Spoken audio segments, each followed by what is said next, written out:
Yang harus kita pahami adalah bahwa biasanya yang menginginkan berolahraga di selama bulan puasa ya, bulan Ramadan, biasanya adalah orang-orang yang memang sudah terbiasa berolahraga di bulan-bulan sebelumnya. Entah itu rutin setiap hari atau mungkin seminggu 3 kali, sehingga mereka merasa bahwa selama bulan puasa itu tidak boleh berhenti gitu ya.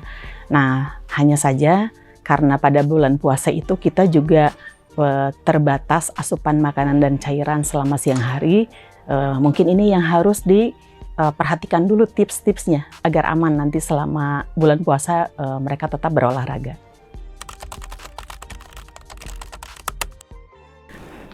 Betul itu kalau orang berpuasa, olahraga dalam keadaan berpuasa, tentu saja yang harus dihindari adalah kondisi menjadi dehidrasi gitu ya.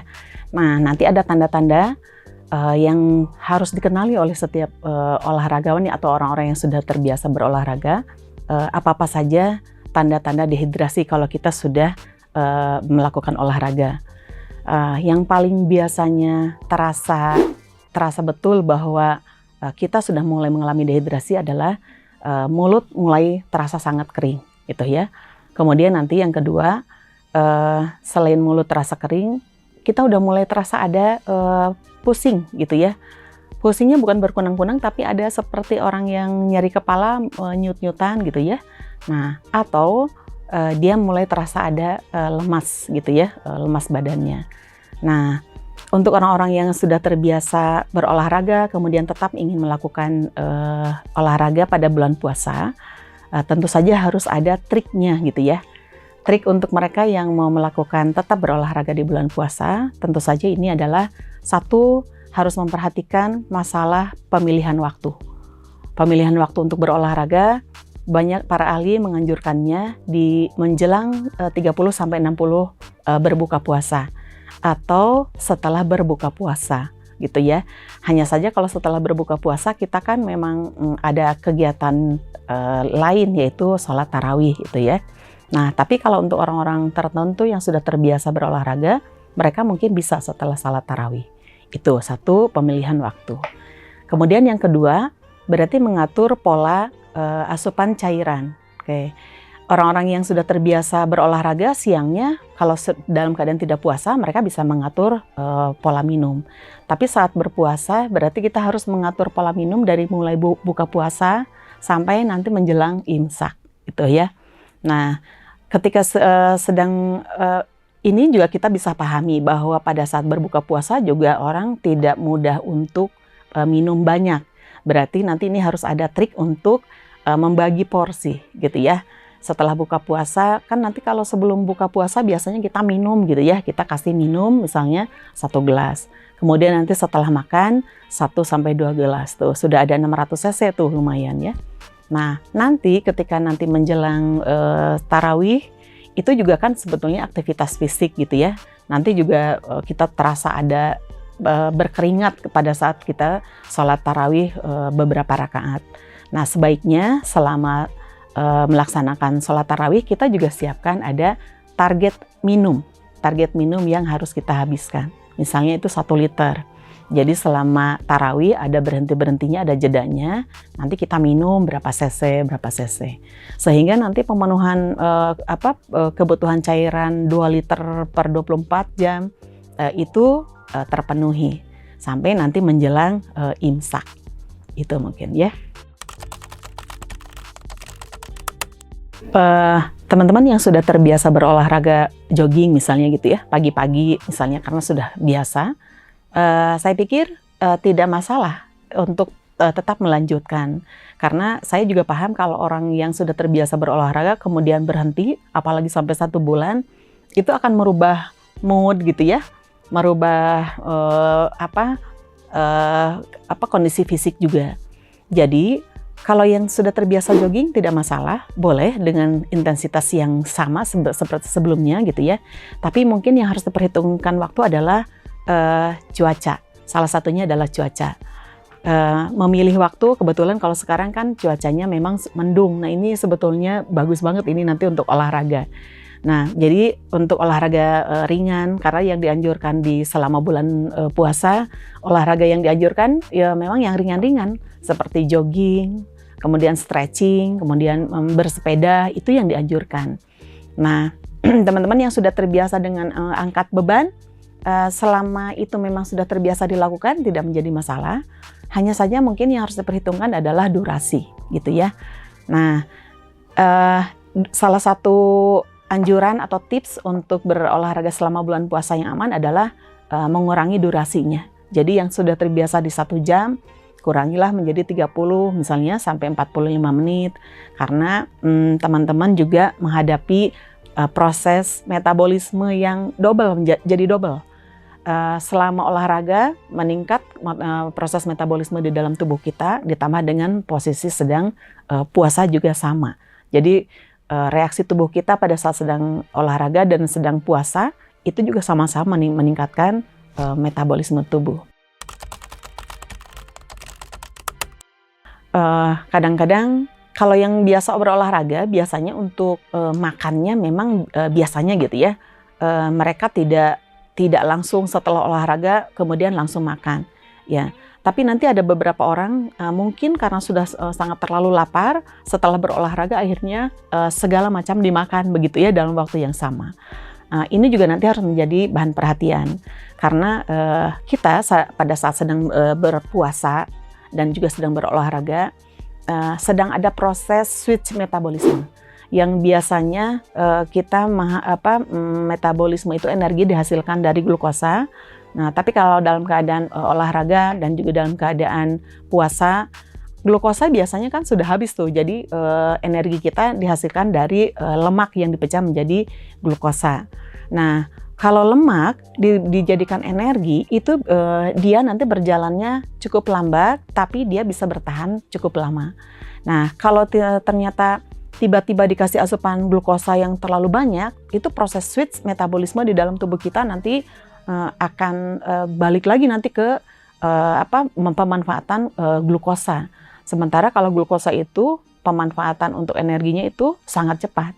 Jadi dibanding dengan lemak, glukosa itu sangat cepat pemanfaatan untuk digunakan sebagai energi. Nah, tapi kalau untuk lemak, dia relatif lebih lambat, kemudian lebih lama, tapi dia lebih konsisten. Gitu. Makanya bagus pada orang-orang yang sudah terbiasa berolahraga, asupan makanannya tentu saja yang pertama yang harus dipenuhi adalah kebutuhan mineralnya dulu, air. Air harus cukup dulu, kemudian nanti barulah kalau misalnya mau yang manis-manis, usahakan tidak yang ekstrim glukosa. Jadi kalau kalau misalnya mau menggunakan yang manis-manis dulu, lebih bagus itu bahan glukosa dari buah-buahan gitu ya. Memang yang dianjurkan adalah kurma. Nah, jadi dengan glukosa dari kurma itu tidak tiba-tiba langsung menaikkan glukosa dalam jumlah yang banyak dan cepat gitu ya. Nah, kemudian hati-hati juga nanti, memang nanti kalau olahragawan dianjurkannya akan lebih banyak menggunakan bahan lemak dan protein juga. Jadi jangan lupa asupan nutrisinya, ya glukosanya juga harus terpenuhi, tapi bukan glukosa ekstrim ya.